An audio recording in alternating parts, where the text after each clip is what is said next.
chers collègues, cette motion en fait, nous pose presque une question philosophique pour commencer. Est-on pour qu'il y ait plus de places de prison en France ?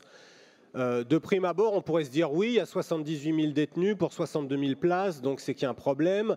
Un rapport récent du Conseil de l'Europe indique que nous sommes le 3e pays, donc sur 51 en termes de surpopulation carcérale, derrière Chypre et la Roumanie. Mais le même rapport indique que nous avons 106,2 détenus pour 100 000 habitants, alors que l'Allemagne est à 68,9. Alors pourquoi cette différence ? Tout simplement parce que nous enfermons en fait trop en France. Nous enfermons trop, d'autant plus que la durée moyenne des incarcérations est de 11 mois dans notre pays. Avant que certains nous expliquent que la France est laxiste, je rappelle que la moyenne européenne est de 8,9 mois. Et donc, rappelons-le, la prison est un mode de privation de liberté, mais doit aussi être un mécanisme de réhabilitation pour le détenu et la société au terme de la peine. Il y a des alternatives à cette incarcération, le sursis probatoire, la détention à domicile avec surveillance électronique, le régime de semi-liberté, le placement extérieur ou les travaux d'intérêt généraux. Et donc ce panel de mesures assez large devrait permettre, s'il était correctement utilisé, de couvrir l'intégralité des profils pénaux avec des avantages humains et économiques considérables. La vraie question n'est donc pas pour nous la création de nouvelles places de prison, mais les conditions d'accueil des détenus.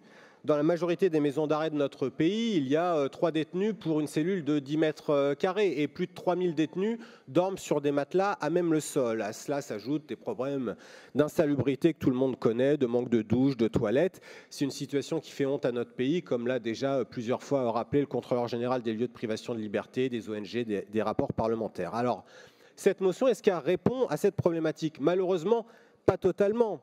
Et dans l'écriture, on se rapproche un petit peu de la question aussi du logement social. C'est-à-dire, vous aimez le logement social, mais chez les autres, bon, bah là, les places de prison, c'est sympa, mais chez les autres aussi. Alors, c'est vrai que pour Noiseau et Magnanville, il y a un assez large consensus au-delà des clivages politiques pour refuser l'installation de ces établissements.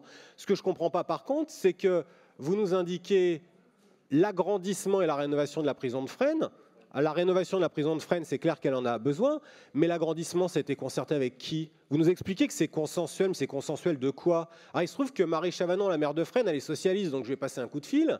Alors, autant vous dire que l'agrandissement de la prison de Fresnes, elle n'en a pas spécialement entendu parler et elle n'est pas spécialement pour, comme d'ailleurs une grande majorité des élus locaux. Donc au départ, on souhaitait s'abstenir sur cette motion, mais si le terme d'agrandissement est maintenu, nous allons voter contre, parce que vous ne pouvez pas nous expliquer que vous êtes, comme nous, pour la démocratie locale et la prise en compte de manière collégiale de l'avis des élus et des habitants, et dans la même motion, imposer des choses qui n'ont été concertées avec personne.